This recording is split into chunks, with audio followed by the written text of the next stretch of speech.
Soul Land 2 Chapter 503. Ini, Huo Yuhao tiba-tiba menyadari bahwa dia telah mengabaikan masalah penting. Xuan Ziwen mengikuti dengan mengatakan, "Kedua, izinkan saya bertanya kepada Anda. Ketika energi asal langit dan bumi dikumpulkan dan dikompresi dalam wilayah tertentu, apa yang akan terjadi jika alat yang mengkompresnya memiliki batasnya sendiri?" Petik 2. Ini, Huo Yuhao mulai berkeringat.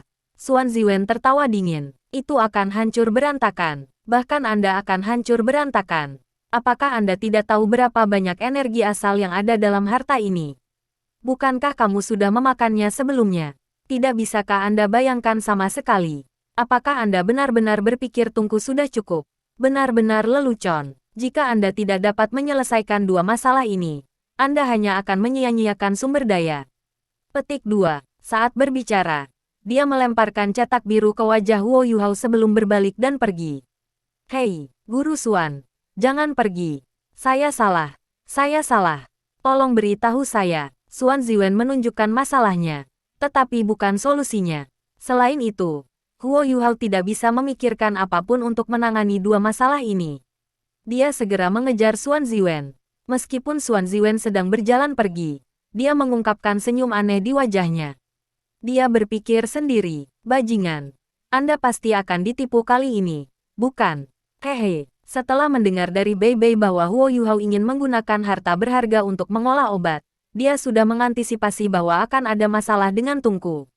Alasannya sangat sederhana. Ketika Xuan Ziwen berada di Kekaisaran Sun Moon, ada seorang insinyur jiwa yang memiliki ikatan besar dengan dia yang bertanggung jawab atas pengembangan obat-obatan untuk keluarga Kekaisaran. Mengapa ada begitu banyak insinyur jiwa di Kekaisaran Sun Moon? Itu karena mereka bisa dibudidayakan menggunakan banyak obat.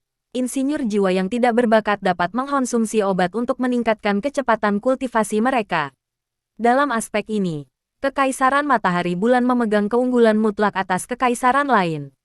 Xuan Ziwen juga tidak berbakat dalam hal jiwa bela dirinya, jadi dia juga menggunakan obat untuk meningkatkan kultivasinya. Kultivasinya telah mencapai 9 cincin melalui bantuan obat juga. Namun, dia menyadari bahwa obat-obatan di Shrek tidak dibudidayakan sebelum dikonsumsi, meskipun mereka berkualitas tinggi. Ini buang-buang obat. Namun, dia tidak mengatakan apa-apa karena dia memiliki penelitian penting yang harus dilakukan, dan juga karena dia tidak begitu mahir dalam membuat pil. Mendengar apa yang ingin dilakukan Huo Yuhao saat ini, dia bergegas. Alasannya sangat sederhana, tungku yang dia butuhkan harus menjadi alat jiwa tingkat lanjut jika harta berharga tersebut digunakan sebagai bahan untuk mengolah obat. Semakin tinggi kualitas bahan, semakin tinggi persyaratan untuk tungku. Ini adalah apa yang telah dikatakan oleh insinyur jiwa pemupukan kerajaan Kekaisaran Sun Moon sebelumnya. Meskipun dia tidak tahu apa harta yang dibawa Huo Yuhao kembali atau apa kualitasnya, dia kira-kira bisa menebak dari deskripsi sederhana Bei Bei bahwa setidaknya diperlukan tungku kelas 9. Mengingat kemampuan Huo Yuhao saat ini, dia tidak mungkin menghasilkan alat jiwa kelas 9. Xuan Ziwen tahu cetak biru itu tidak berharga, betapapun terperinci dan baiknya gambar itu, karena Huo Yuhao tidak bisa memecahkan masalah yang sangat sederhana, mengompres energi asal yang dilepaskan. Tampaknya, ledakan adalah satu-satunya hasil. Bagaimana Huo Yuhao bisa tahu tentang pengalaman Xuan Ziwen? Dia bahkan mengejarnya setelah dinasihati. Xuan Ziwen telah membunuh 2 burung dengan 1 batu. Kenapa kamu mengikutiku? Xuan Ziwen berhenti di jalurnya dan menatap Huo Yuhao dengan dingin. Huo Yuhao buru-buru dan dengan hormat berkata, "Guru, Xuan, saya salah. Saya akan berusaha lebih keras untuk belajar memproduksi alat jiwa dari Anda." Dia juga sangat cerdas. Dia tahu bahwa Xuan Ziwen melakukan ini sebagai pertunjukan untuknya. Bagaimana mungkin dia tidak mengerti apa niatnya? Xuan Ziwen mendengus dengan jijik dan menjawab, "Apakah saya harus mengajari Anda bahkan jika Anda mau belajar?" Jiwa bela diri kembar dan Ultimate Ice. Pergilah kalau begitu. Pergi dan jadilah tuan jiwamu. Ketika dia berbicara, dia berbalik dan pergi. Sosok Huo Yuhao segera muncul, dan dia memblokir jalan Xuan Ziwen. Dia penuh senyum ketika berkata, "Guru Xuan, saya tahu saya salah. Bahkan jika itu adalah hukuman mati, masih ada waktu untuk bertobat. Anda harus memberi saya kesempatan untuk membalik lembaran baru. Jangan khawatir, saya akan belajar di bawah Anda dengan serius. Di masa depan, Saya akan melakukan yang terbaik untuk menjadi insinyur jiwa kelas 9. Saya tidak akan menyerah lagi. Bagaimana menurut Anda? Xuan Ziwen tampak dalam suasana hati yang lebih baik sekarang. Dia mendengus sekali dan berkata, itu lebih seperti itu. Mengandalkan kenyataan bahwa kamu terlihat lebih tulus hari ini, aku akan setuju dengan enggan. Namun, ingatlah bahwa saya mengasuh Anda tidak murni karena saya ingin Anda menjadi insinyur jiwa kelas 9. Meskipun insinyur jiwa kelas 9 sangat jarang, mereka bukan yang ekstrim. Petik 2. Guo Yuhao tercengang. Jadi apa yang ingin kamu lakukan? Xuan Ziwen mengungkapkan tatapan intens dan bersemangat di matanya. Dia menatap Guo Yuhao sampai merinding mulai muncul di kulit Yuhao. Sebelum aku mati, kuharap aku bisa mengasuh insinyur jiwa kelas 10. Dan membantunya mencapai puncak insinyur jiwa. Bakat saya terbatas. Saya tidak akan pernah menjadi insinyur jiwa kelas 10. Namun, Anda adalah keajaiban. Saya percaya bahwa saya bisa melakukannya. Hanya bekerja keras. Kali ini, saya tidak akan membiarkan Anda meninggalkan Tang Sekte dengan mudah sebelum Anda menjadi insinyur jiwa kelas 9. Apapun komitmen yang Anda miliki, saya ingin Anda mengabaikannya. Petik 2. Ini, Guo Yuhao tiba-tiba berubah muram, dan tersenyum pahit pada Xuan Ziwen. Insinyur jiwa kelas 9, bagaimana itu semudah itu? Pertama, saya harus menjadi Douluo berjudul. Itu tidak terjadi dalam 1 atau 2 hari. Xuan Ziwen tertawa dingin dan berkata, apakah kamu tidak mau? Terserah kamu, melakukan apapun yang Anda inginkan. Saat dia berbicara, dia berjalan santai. Guru Xuan, jangan pergi. Guo Yuhao buru-buru mengejarnya, dan tertawa pahit. Lihat, aku hampir tidak punya 8 dering sekarang. Seberapa mudah bagi saya untuk mencapai 9 dering. Selain itu, saya masih perlu menjadi insinyur jiwa kelas 9. Bukankah persyaratan Anda sedikit terlalu tinggi? Ya, saya jamin saya akan bekerja keras. Haruskah Anda tidak melonggarkan tuntutan Anda? Bagaimana dengan seorang Soul Engineer kelas 8? Petik 2. Xuan Ziwen bahkan tidak peduli dengannya. Dia terus berjalan maju seolah-olah dia tidak mendengar apa-apa. Guo Yuhao juga tidak berdaya sekarang. Dia tahu bahwa dia tidak akan berhasil tanpa bantuan guru Xuan kali ini. Namun, bukankah agak terlalu ketat untuk menghentikannya meninggalkan Tang Sekte sebelum ia menjadi insinyur jiwa kelas 9? Jika dia tidak beruntung, bukankah itu akan membuatnya dari 8 hingga 10 tahun? Guru Xuan, Guru Xuan. Melihat bahwa Xuan Ziwen semakin jauh, Guo Yuhao terus mengejarnya. Dia mengertakkan gigi dan berkata, baiklah, saya setuju. Namun, saya benar-benar tidak bisa meninggalkan sekte. Saya akan mencoba untuk tidak meninggalkan kota Shrek. Namun, jika ada sesuatu yang penting, terutama ketika akademi memintanya, aku harus pergi. Petik 2. Xuan Ziwen juga tahu bahwa dia tidak bisa terlalu memaksa Guo Yuhao. Dia mengangguk dan berkata, tidak apa-apa. Shrek Academy sangat mendukung penelitiannya, dan mereka berbagi hubungan yang baik. Selain itu, Xuan Ziwen juga tahu bahwa Guo Yuhao adalah salah satu anggota Paviliun Dewa Laut. Jika Akademi memiliki sesuatu untuk dia lakukan, Xuan Ziwen tidak mungkin menghentikannya. Dengan kata-katanya, Guo Yuhao menghela nafas lega. Sebelum dia bisa mengatakan hal lain, Xuan Ziwen menambahkan, Raskal, jangan berpikir aku tidak tahu apa yang kamu rencanakan.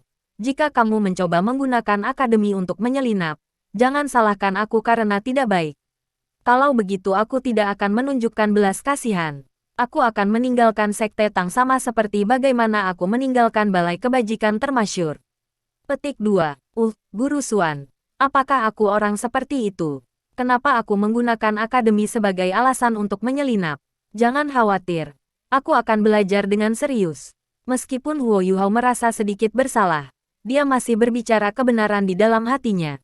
Ini bukan waktunya untuk menyinggung Xuan Ziwen. Xuan Ziwen mengangguk dengan puas dan berkata, baiklah, ikuti aku. Kami harus merancang tungku Anda dengan benar. Kami membutuhkan tungku kelas 9 untuk stabilitas. Petik 2. Kelas 9. Guo Yuhao sangat terkejut. Xuan Ziwen tertawa dingin dan berkata, apakah kamu pikir sangat mudah untuk memperbaiki harta? Tanpa tungku kelas 9, Anda tidak akan bisa menahan aura barang bagus seperti itu. Anda tidak hanya harus menutupnya, Anda juga harus mengompresnya. Semua detail harus dipertimbangkan. Anda tidak memiliki ruang untuk kegagalan. Apakah Anda benar-benar berpikir Anda sedang melakukan percobaan? Petik 2. Huo Yuhao ingin menjawab, ya, dia membawa banyak barang bagus kali ini. Meskipun dia tidak bisa melakukan percobaan dengan menggunakan bahan yang sama, masih mungkin baginya untuk memilih satu yang tidak terlalu mahal. Namun, dia tidak berani mengatakan itu. Xuan Ziwen sangat serius. Sebaliknya, ia dengan rendah hati bertanya, Guru Xuan, apa yang harus kita lakukan? Xuan Ziwen berkata sambil berjalan, kami akan menyempurnakan cetak biru selama beberapa tahun ke depan. Saya memiliki seorang teman yang adalah seorang ahli kultivasi pil. Saya mendengar dia menjelaskan cara membuat pil sebelumnya. Namun, dia tidak membuat tungku kelas 9 saat itu. Dia hanya memikirkannya. Anda harus bergabung dalam desain. Meskipun kultivasi dan pengalaman Anda kurang, kekuatan spiritual Anda cukup kuat. Seharusnya tidak menjadi masalah bagi Anda untuk melihat beberapa cetak biru yang kompleks. Anda akan menjadi asisten saya ketika saya membuat tungku. Petik 2. Iya, melihat ekspresi serius di wajah Xuan Ziwen, Huo Yuhao tersentuh. Dia tahu bahwa sangat berharga untuk dapat menemani seorang insinyur jiwa kelas 9 dalam upayanya untuk membuat alat jiwa kelas 9. Xuan Ziwen pasti akan menasihatinya selama proses. Pengalaman seperti itu akan bermanfaat baginya dalam upayanya untuk menjadi insinyur jiwa kelas 9 sendiri. Huo Yuhao mengikuti Xuan Ziwen ke laboratoriumnya. Xuan Ziwen selalu sangat cepat dalam melakukan apapun yang dia inginkan, terutama di bidang alat jiwa. Dia mengeluarkan selembar kertas putih dan segera membuat gambar sederhana. Untuk menghasilkan alat jiwa yang kompleks, hal pertama yang harus dilakukan adalah mencantumkan persyaratan. Setelah itu, solusi harus dirancang. Langkah ketiga adalah membuat formasi yang diperlukan menggunakan solusi tersebut. Kemudian, formasi harus dihubungkan satu sama lain. Selama proses pertalian ini, penting untuk menyederhanakan berbagai hal tanpa mengurangi manfaatnya. Langkah terakhir adalah melakukan run-in mekanis. Setelah 5 langkah ini, formasi inti kemudian dapat dikerjakan. Kerang luar kemudian dibuat berdasarkan pada bagaimana formasi inti keluar. Seluruh prosesnya agak rumit. Ketika Huo Yuhao berhasil menciptakan meriam dekomposisi kelas 8, ia masih jauh dari standar seorang insinyur jiwa kelas 8. Lagi pula, cetak biru yang ia miliki disediakan oleh Xuan Ziwen. Saat Xuan Ziwen membuat cetak biru, dia bergumam pada dirinya sendiri. Pertama adalah pilihan bahan. Karena tungku pil kita akan menjadi kelas 9, kita perlu mempertimbangkan bahan yang akan kita gunakan. Meskipun menggunakan formasi inti dapat menghasilkan kompresi dan isolasi energi, bahan yang digunakan harus ulet dan cukup tahan untuk mengisolasi zat eksternal. Pada saat yang sama, itu harus menjadi konduktor panas yang baik. Huo Yuhao berdiri di satu sisi dan mendengarkan Xuan Ziwen dengan serius ketika dia melihat cetak biru yang sedang disusun.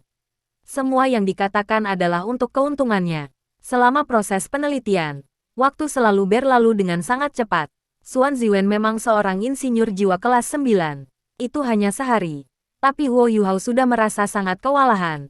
Bahkan diberi kekuatan-kekuatan rohaninya. Dia harus bermeditasi untuk memulihkannya. Namun, Xuan Ziwen masih meninggalkan makanan dan tidur untuk penelitiannya. Cetak biru yang sedang disusunnya sudah membentuk setumpuk kertas. Kompleksitas alat jiwa kelas 9 jauh melampaui harapan Huo Yuhao. Alat jiwa kelas 9 ini dibentuk oleh beberapa alat jiwa kelas 8. Tidak hanya melibatkan pengetahuan tentang sistem spasial, tetapi juga sistem temporal. Setiap detail sangat menyimpang dari apa yang dipelajari Huo Yuhao di masa lalu. Selanjutnya, dalam proses menciptakan alat jiwa kelas 9, setiap logam langka yang digunakan benar-benar berharga. Sangat sulit untuk mengukir masing-masing dari mereka. Seseorang tidak hanya membutuhkan kekuatan jiwa yang besar, tetapi seseorang juga perlu menggabungkan jiwa dan kekuatan spiritualnya. Bahkan dengan kekuatan spiritual Huo Yuhao yang sangat besar, formasi inti yang rumit masih mengejutkannya. Dia benar-benar dikurung bambu. Dia tidak mengerti semua yang dibicarakan Xuan Ziwen. Namun, Xuan Ziwen sepertinya tidak terganggu sama sekali. Dia terus mengoceh, dan tidak mengulangi dirinya sama sekali, membiarkan Huo Yuhao mengerjakan semuanya sendiri. Dia hanya menanyakan pertanyaan Huo Yuhao sesekali. Jika dia benar, mereka akan melanjutkan. Jika dia salah, dia akan dinasihati. Tanda hubung. Dalam sekejap mata, 3 hari berlalu. Sebuah prototipe telah dibuat. Xuan Ziwen sudah berada di langkah keempat cetak biru. Penyederhanaan dan kombinasi formasi yang diperlukan. Kombinasi ini bukan hanya untuk tujuan akhirnya membentuk formasi inti. Sebaliknya, melalui penyederhanaan, mereka berharap bahwa pembentukan inti juga dapat disederhanakan. Ini akan membuatnya lebih sulit untuk dibuat. Tentu saja, ini hanya pernyataan relatif. Alat jiwa kelas 9 masih membutuhkan banyak upaya untuk menempa. Kerang stasioner kelas 9 bahkan lebih sulit. Ini karena formasi inti dari cangkang stasioner kelas 9 membutuhkan desain yang sangat rinci dan ekstrim, di samping kerumitannya, sehingga dapat menghasilkan kekuatan terbesar ketika pecah. Akibatnya, bisa meledak kapan saja selama proses produksi. Yu Hao, suara lembut datang dari luar. Kuo Yu Hao berbalik dan melihat He Kaitu melambai padanya. Kuo Yu Hao memandang Xuan Ziwen, yang mengisyaratkan bahwa dia bisa pergi. Pandangannya terpaku pada cetak biru dari awal sampai akhir. Kuo Yu Hao berjalan di depan He Kaitu. Dia merendahkan suaranya. Senior kedua, ada apa?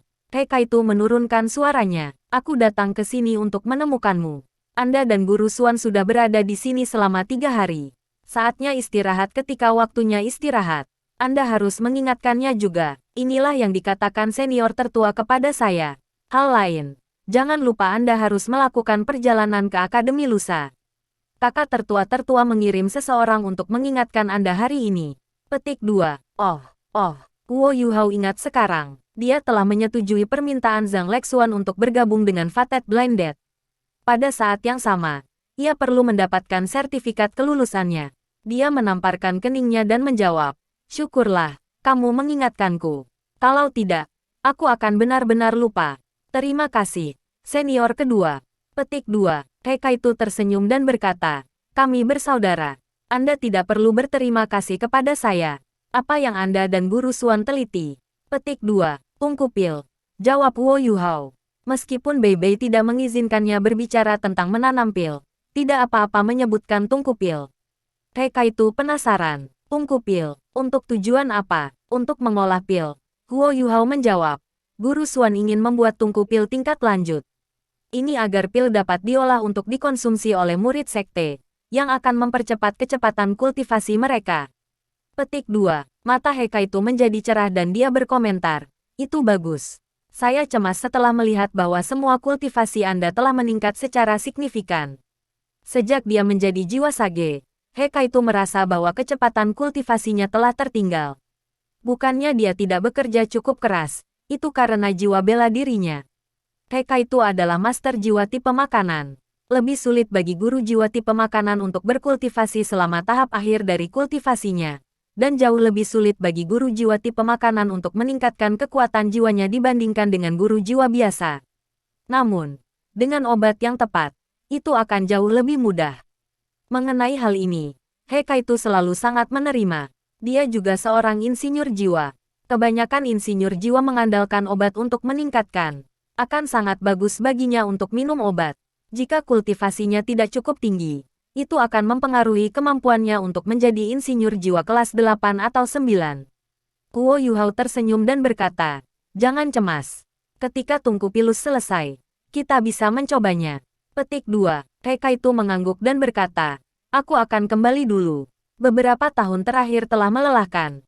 Namun, saya masih merasakan pencapaian ketika saya melihat alat jiwa diciptakan. Belajarlah dengan baik dari Guru Xuan. Junior kecil, kau jauh lebih berbakat daripada aku. Kamu harus melakukan yang terbaik." Petik 2. Pastinya, Kuo Yu Hao mengakui. Tanda pisah. He Kaitu pergi dan Kuo Yu Hao kembali ke sisi Xuan Ziwen. Dia terus menganalisis cetak biru bersama gurunya. Selama beberapa hari terakhir ini, Xuan Ziwen agak puas dengan Kuo Yu Hao. Kuo Yu Hao tidak meninggalkan sisinya selama 3 hari terakhir. Selain itu, dia sebenarnya sangat senang di dalam. Meskipun dia sering memarahi Kuo Yu Hao. Kuo Yu Hao sangat cerdas, bahkan lebih pintar dari sebelumnya. Mengenai deskripsinya, ia selalu dapat menarik kesimpulan tentang kasus-kasus lain. Kadang-kadang, dia bahkan datang dengan saran yang mengejutkan gurunya. Xuan Ziwen agak senang memiliki siswa yang begitu pintar. Namun, dia selalu bertindak ganas untuk mencegahnya menjadi terlalu penuh dengan dirinya sendiri. Bakat harus sedikit ditahan untuk mencegah mereka menjadi sombong. Guo Yuhao memang jauh lebih pintar dari sebelumnya. Alasannya sangat sederhana. Pengorbanan Wang Qiwer. Wang Qiwer telah memberinya tengkorak takdir. Tidak hanya itu meningkatkan kekuatan spiritual Guo Yuhao, tetapi juga sangat meningkatkan kecerdasannya. Meskipun bahkan Guo Yuhao tidak yakin bagaimana itu terjadi. Faktanya, jika bukan karena fakta bahwa kecerdasannya telah meningkat pesat, kultivasinya tidak akan tumbuh dengan kecepatan yang begitu cepat. Bahkan jika ia mengonsumsi zat terlangka dan menyatu dengan sejumlah besar energi kehidupan. Tanda pisah. Dalam sekejap mata, hari lain berlalu. Sangat mudah bagi seseorang untuk melupakan tidur dan makanan ketika seseorang terlibat dalam penelitian. Hanya ketika Hekaitu datang untuk menemukan Huo Yuhao lagi dia ingat dia perlu melakukan perjalanan ke akademi. Xuan Ziwen tidak menghentikannya. Bagaimanapun, dia harus mengumpulkan sertifikat kelulusannya. Mereka sudah berada pada tahap terakhir cetak biru mereka. Mengingat kemampuan Huo Yuhao saat ini, dia tidak akan bisa memahami tahap ini. Itu adalah titik di mana tidak ada yang bisa salah. Jika sesuatu terjadi, semua bahan berharga akan sia-sia. Setelah keluar dari laboratorium Xuan Ziwen, Huo Yuhao menarik napas dalam-dalam. Sangat nyaman merasakan gelombang udara segar ke paru-parunya. Senior kedua, aku akan pergi dulu. Tolong bantu saya memberitahu senior tertua bahwa saya akan kembali besok pagi. Di luar cerah, tetapi Huo Yuhao telah berada di laboratorium selama beberapa hari. Dia tidak melacak waktu sama sekali. Hekaitu menghentikannya dan bertanya, "Junior kecil, apa kamu berencana untuk pergi begitu saja?" Huo Yuhao menjawab, "Tentu saja. Apa jalan lain yang ada?" Petik 2. Hekaitu terdiam. "Adik junior, kakak perempuan tertua menyebutkan bahwa kamu akan pergi untuk tanggal butir takdir Sigat. Anda adalah wajah sekte Tang sekarang. Lihat dirimu. Anda belum berganti pakaian sejak kembali. Anda juga belum mandi selama beberapa hari. Dan rambut Anda berantakan. Jika Anda pergi seperti ini, dia akan mengirim Anda kembali. Pergi dan bereskan sebelum mendapatkan makanan. Segarkan diri dulu." Petik 2. Jika bukan karena pengingat Hekaitu, Huo Yuhao tidak akan menyadari bahwa ia memiliki begitu banyak masalah sekarang. Dia belum mandi berhari-hari, dan telah melewatkan beberapa kali makan. Dia telah tenggelam dalam dunia alat jiwa. Dia tampak sangat licik sekarang. Bagaimana dia bisa mewakili sekte Tang seperti ini? Wajah Huo Yuhao memerah, dan dia berkata, "Aku akan kembali sekarang. Terima kasih atas pengingat Anda, senior kedua." Petik 2. Hekaitu tertawa. "Kamu, cepat pergi. Senior tertua sudah menyiapkan pakaian untuk Anda. Pergi dan mewakili sekte Tang. Rekrut lebih banyak siswa. Anda harus lebih rapi. Apakah Anda mengerti?"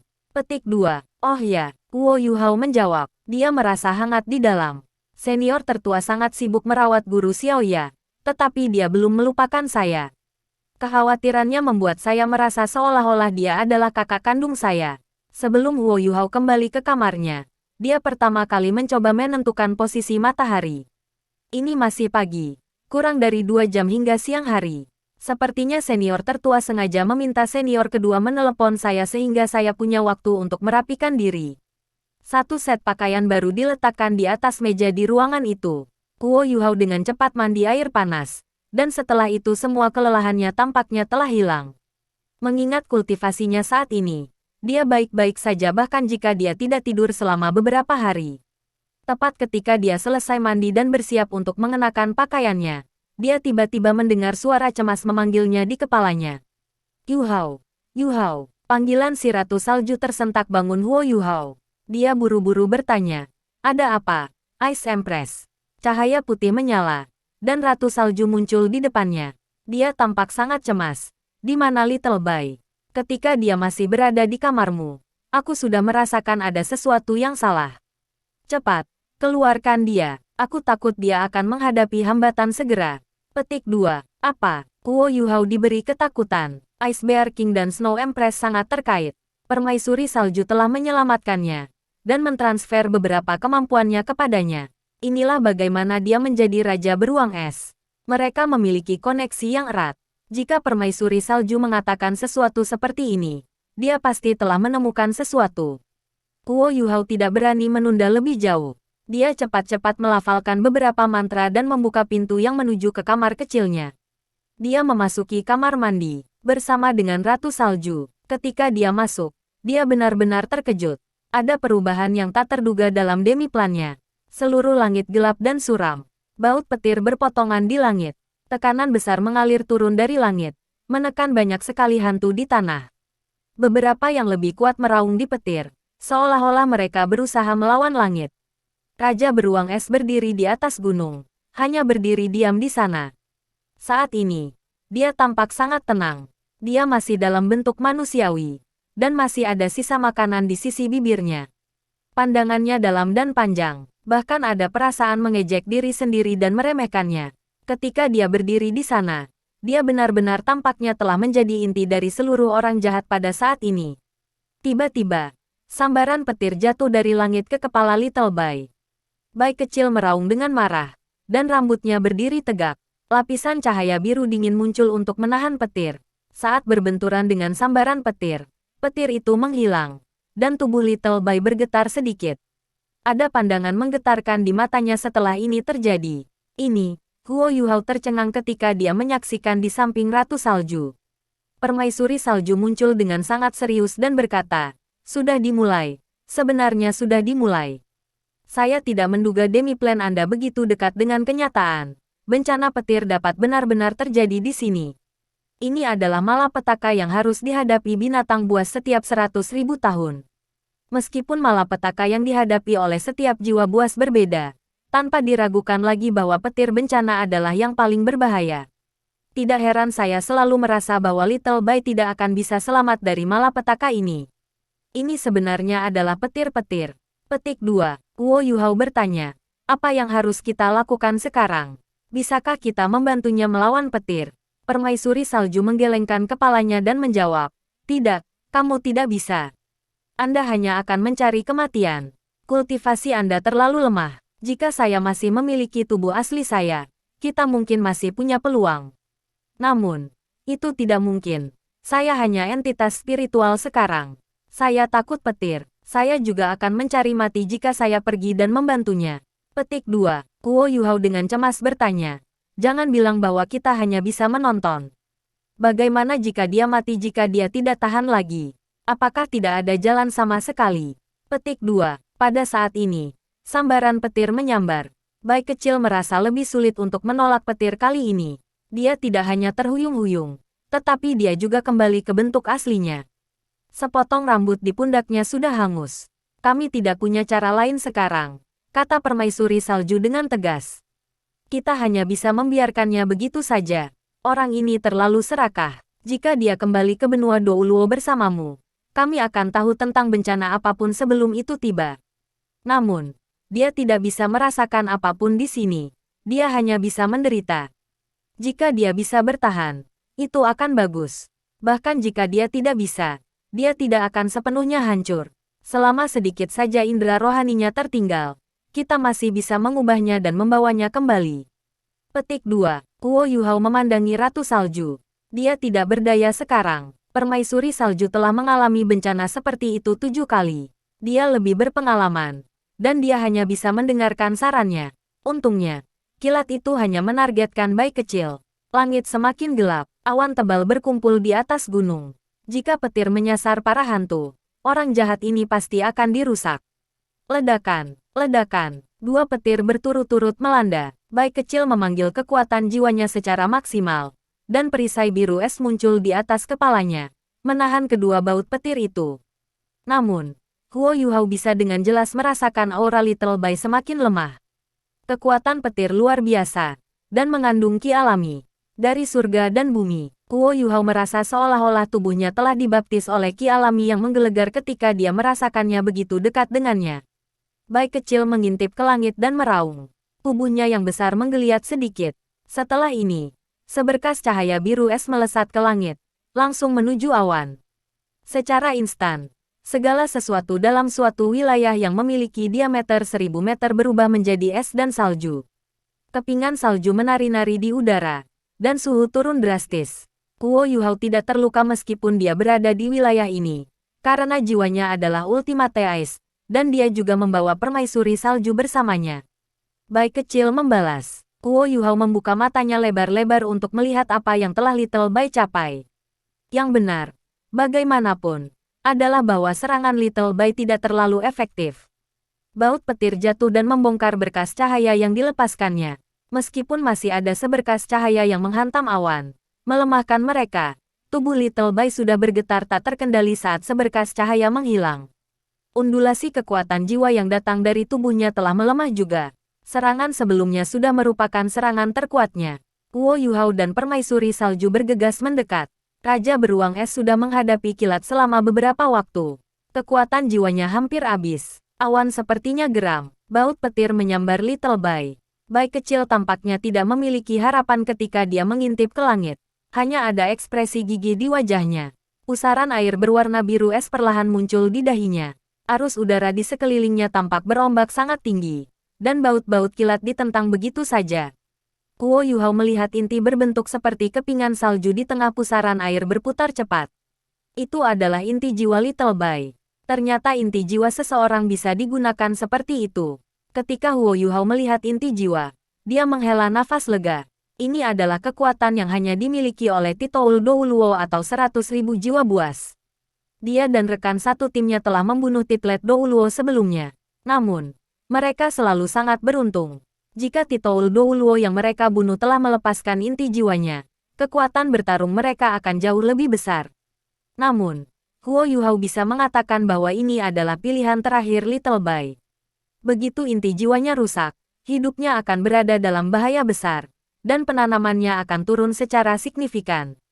Dia bahkan mungkin benar-benar kehilangan kultivasinya. Itulah sebabnya Titlet Douluo jarang mengandalkan kekuatan inti jiwa mereka. Bagi Guo Yuhao, mengamati pertarungan ini adalah cara yang bagus untuk mengumpulkan pengalaman. Secara pribadi menyaksikan binatang buas mengatasi bencana sangat jarang di antara tuan jiwa manusia.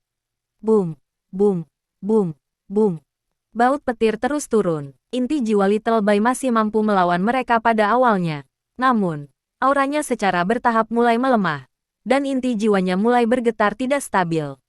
Mengingat kondisinya, kekuatan inti jiwanya tidak bisa sepenuhnya melindungi tubuhnya lagi. Bercak hitam mulai muncul di tubuhnya. Dia juga dipaksa untuk duduk di tanah oleh petir yang menyambarnya. Tatapannya juga menjadi redup dan redup. Ledakan. Namun bola petir menyambar. Bai kecil terlempar ke udara ketika sebuah ledakan bergema di pesawat ruang angkasa. Arus udara yang mengelilingi inti jiwanya langsung menghilang. Meninggalkan jiwanya terbuka. Bai kecil, Guo Yuhao menjerit. Dia berlari ke depan tanpa ragu-ragu. Yuhao, jangan pergi. Permaisuri salju tidak berharap Guo Yuhao begitu cepat. Dia sudah terlambat sebelum dia bisa menghentikannya. Guo Yuhao langsung berteleportasi di atas Little Bai. Dia menirukan tindakan mengangkat. Dan kekuatan jiwa Ultimate Ice yang besar dilepaskan dari tubuhnya. Petir lain berbentuk bola terbentuk di langit dan jatuh ke arah Little Bai. Guo Yuhao menempatkan dirinya di antara bola petir dan Bai kecil. Ada pandangan tegas di matanya. Dia tahu apa yang dia lakukan itu berbahaya. Namun, jika dia tidak melakukan ini, dia tidak akan bisa memaafkan dirinya sendiri. Dia tidak bisa melupakan bagaimana Little Bai menemaninya dan memanggilnya, kakek. Tanpa Little Bai, dia tidak akan bisa menembus Heaven Door City. Tanpa Little Bai, dia tidak akan bisa menahan Juzi atau menyelinap ke pangkalan Kekaisaran Sun Moon. Bai kecil telah bersamanya selama ini, diam-diam berkontribusi untuk tujuannya. Selain makan, dia tidak meminta hal lain. Setiap kali dia mengambil tindakan, dia memberikan segalanya. Dia bahkan terluka, meskipun Guo Yuhao tidak mengungkapkan rasa terima kasihnya. Dia tahu semua ini di dalam hatinya.